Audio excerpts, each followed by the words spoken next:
Welcome back to NR2, Caring for Natural Resources, Taking Action in Your Community. My name is Jens Hilke. I'm a conservation biologist with Vermont Fish and Wildlife Department. I think we're ready. Let's dive into the first section of the course, Module A. In NR1, we talked about how natural resources have changed over time, about the characteristics of different resources, and then a little bit about community planning. Today, I'm going to start by talking briefly about local planning and how it connects to natural resources.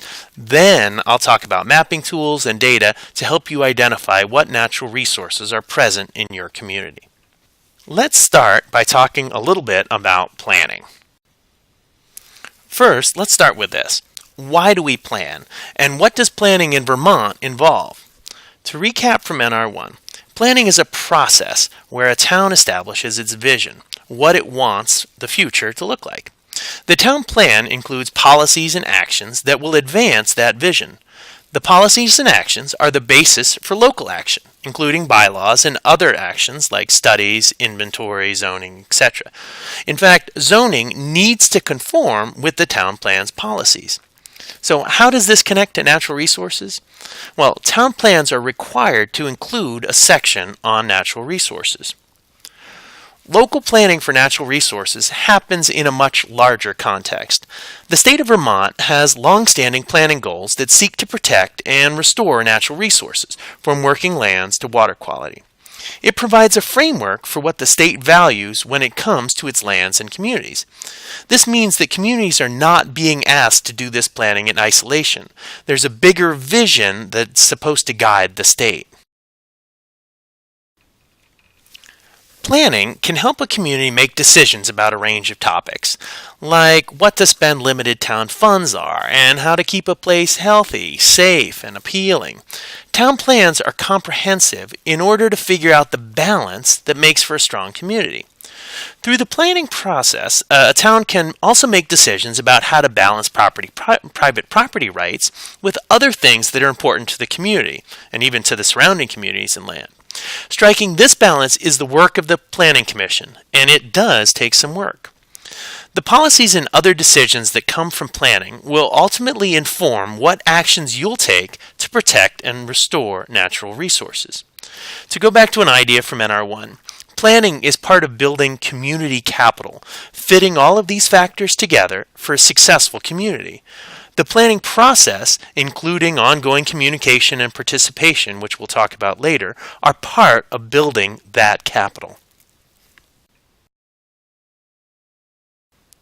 There's another reason why we're talking about planning, and that's because it helps you consider how your community's natural resources fit into a bigger picture, both in terms of local decisions and in terms of ecology.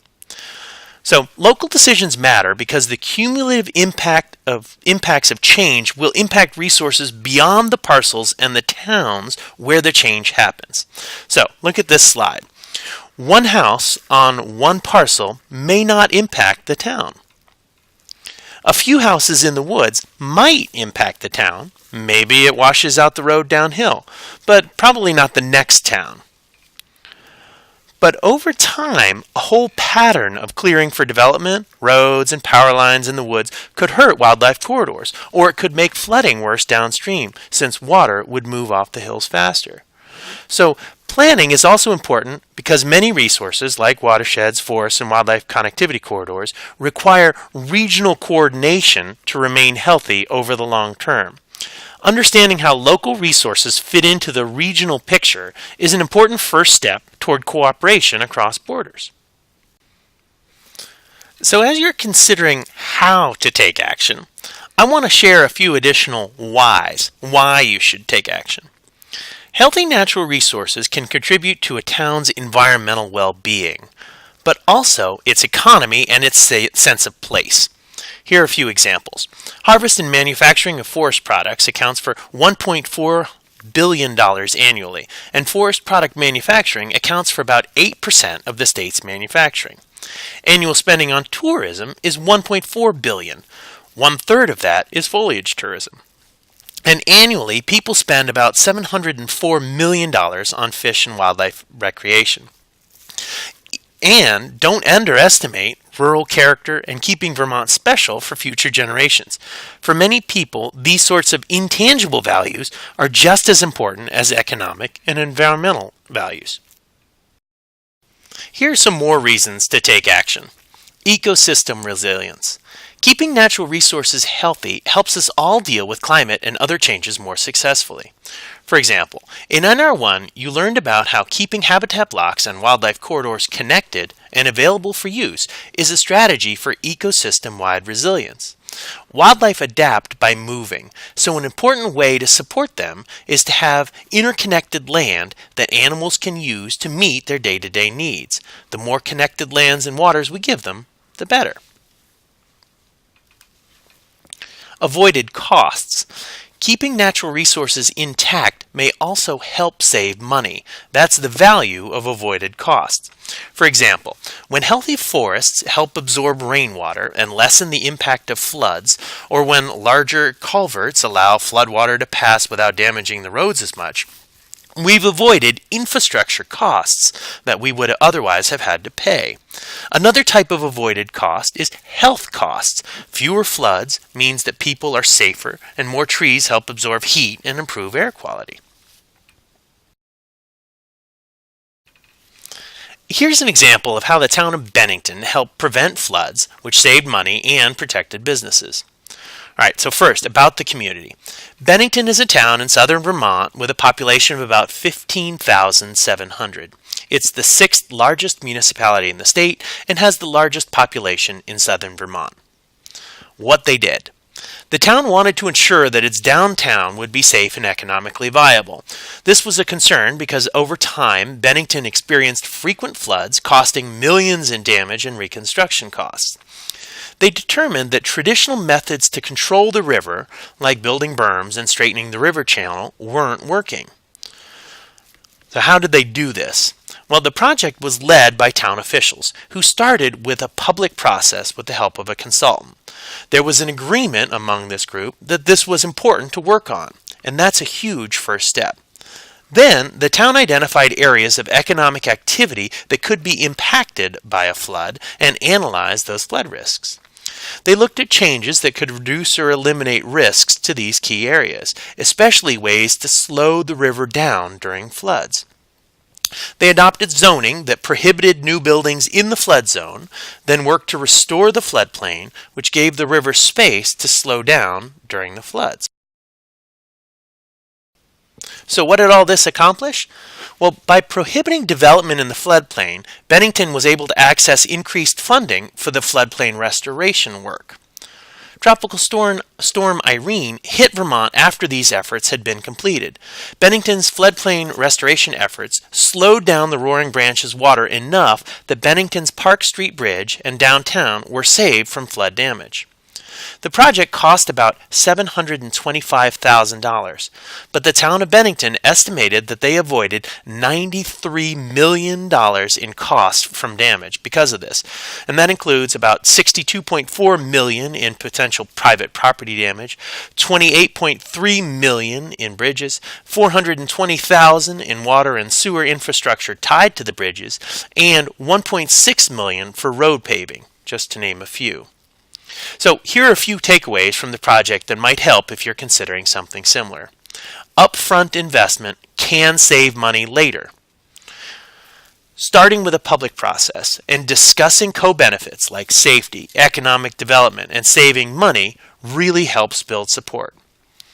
And the combination of prohibiting development in the floodplain and restoring the river was important. Either of these on its own would not have been enough. Alright, so that first section was an overview of community planning and how it can help protect natural resources. Next, we're going to talk about how to locate and understand what natural resources there are in your community. We'll talk about data sources and resources available to help with data collection. And then we'll look at some examples of how different communities approach data collection. Looking at natural resources in your town and then also looking at how they connect to the surrounding towns is a way to understand how the puzzle pieces fit together on the land. Let's take this example from West Windsor. So the map you see on screen shows habitat blocks. The lighter yellow are smaller blocks, and the darker colors are larger blocks. The black dots are houses. So if you look just at the town of West Windsor, you see that there's a big block of forest in the southeast, but elsewhere it looks pretty fragmented with a lot of smaller blocks. It seems like the only important places in town are in that southeast area. But when you zoom out, you can see what's happening around West Windsor. So there's some big blocks of forest along the greens. And if you follow the darker orange over to the Connecticut River, you can see that there's a path of connected habitat right across the southern part of West Windsor. So when you look at it that way, you can see the patch in the southwest corner of West Windsor plays an important role in the big picture, even if that little corner itself doesn't seem all that important. Now, the town of Reading has also recognized the importance of this area and has done some planning around it. So this just really shows that the choices of individual towns can add up to a more healthy regional landscape. I want to start by highlighting the ANR Natural Resource Atlas as a place to go to get data. So the Atlas is a web-based mapping tool. You can use it online without owning any special mapping software yourself and not having to pay any fees. The Atlas provides information about features on the ground, like wetlands, agricultural soils, geologic features. So you can use this to get an idea of what's on your land. Then you can zoom out and see what's present in your town, your region, your state. I'd say at the parcel level, the Atlas is useful for getting a sense of what's on a site, or flagging potential issues. But you can't necessarily regulate based on this. The exact place the lines are drawn may have changed or may be slightly inaccurate, so just be careful what data sources you might use for regulation. At the town level, I think the Atlas and this data really helps you learn about the diversity of resources in your town, and it shows how resources connect beyond your town.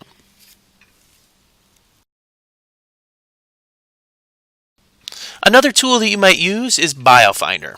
BioFinder is another web-based mapping tool, and it identifies lands and waters that support biological diversity. Well, what's an example of when you might use this? Let's say you were trying to determine which areas in your town were most important for wildlife movement, not just across individual roads, but across the whole town, or several towns. Well, you could use BioFinder for that sort of application. Both BioFinder and the Natural Resource Atlas give you a general idea of what exists in your area. They're good places to get a snapshot as you begin inventorying and conservation planning. They can also help you figure out what additional information you may need to collect. But you know what? There are a lot of different data sources available to help you understand what's in your town and how it connects to the surrounding areas. There's information on the resources webpage that summarizes these. Having town-level data gives you more specific information to use when you're deciding the best ways to protect local natural resources. Town-specific data is also helpful because the forest, wildlife, and rivers on a local map are recognizable as part of the places residents are familiar with, instead of just vague concepts. And making it relevant can help build understanding and motivate action. So it's a tool for education. The type of local inventory you undertake is going to depend on two things: what you want to accomplish and how much time and money you have. There are a few different approaches you can take. Citizen science. That's where local citizens collect the data, either from existing data sources or from fieldwork, for example, water quality testing or tracking wildlife or using the Natural Resource Atlas. Professional inventories are particularly helpful when the inventory is for a specific purpose, such as a large-scale natural resource planning effort or updated local zoning. They're done by ecologists who do a combination of mapping and site visits and provide a report at the end. Desktop surveys usually involve using available data with some site verification. So inventory is an ongoing process. things change, so these are just snapshots in time. But these locally generated inventories, they're not required for town plan updates, but they can be included in town plans, and they're an important part of a broader natural resource planning effort. So let's just compare these three types of inventories. We'll start with citizen science. So the benefit of citizen science is that it can be a hands-on, fun way to get community members interested in their community assets, and it can get you some very specific data.